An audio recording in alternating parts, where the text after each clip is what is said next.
In this lecture, we will finalize the search form block by adding dynamic data to the form. Let's examine the form in the browser. Above the input, we have static text. Inside this text, we should render the search term written by the user. This term should appear inside the input too.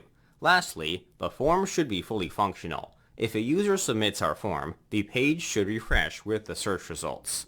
Luckily, WordPress offers various functions to help us achieve the desired output. It's going to be a breeze. Let's get started. In your editor, open the searchform.php file. Let's start from the top and work our way down. First, let's update the h1 tag from the template. The word search should be replaced with PHP tags. Do not remove the colon character from the text. It'll act as a separator. Next, let's run a function called _e. WordPress has dozens of functions for translating text. Throughout this course, we are going to explore most of them. The first function we encountered was called the double underscore function. It's the most straightforward function available for translating text. It'll return a translated string. The _e function will echo the translated text, not return it. However, there's one problem with this function. It will not escape the output. As mentioned in the previous lecture, we should attempt to escape output from our blocks. This includes translated strings. Fortunately, there's another function for escaping the output of a translated string called escape_htmle.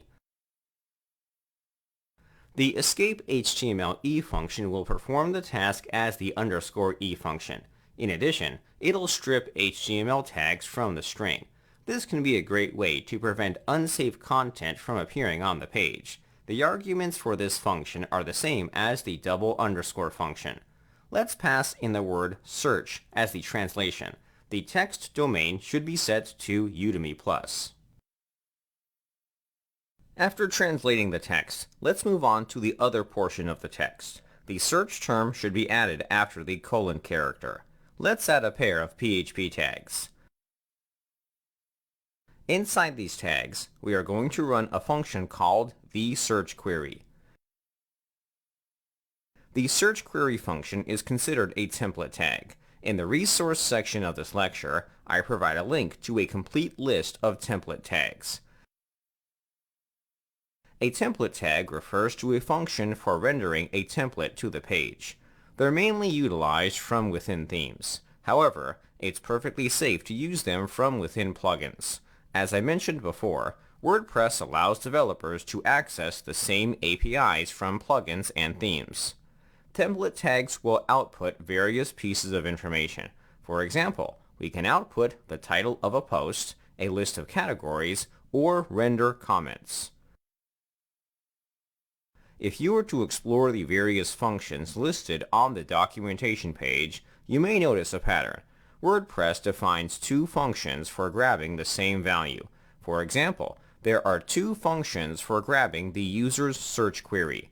We can use the search query function or the get search query function. The first function will echo the search query, whereas the second function will return the search query.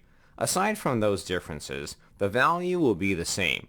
Functions that begin with the word get will always return the value. If a function begins with the word the, you can expect the value to be echoed on the page.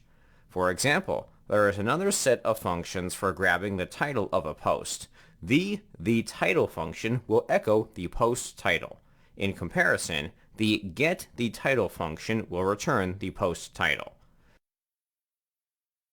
Feel free to explore the other functions. For now, let's keep working on the form. The h1 tag is complete.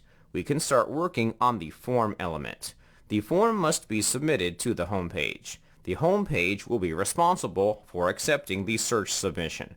Let's look at a demonstration by using the search form in the header.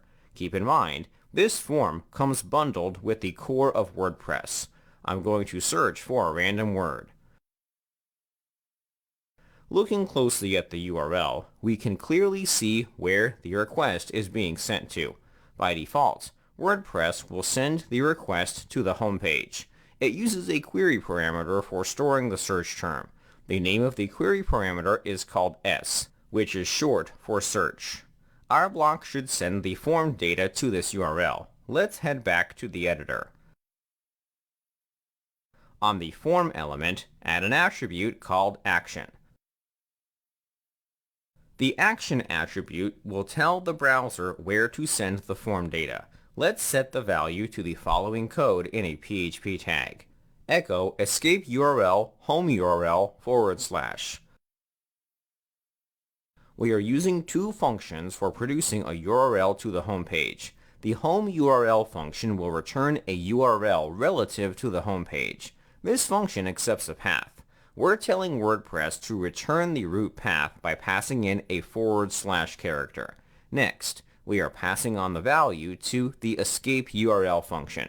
This function will strip characters that aren't related to a URL.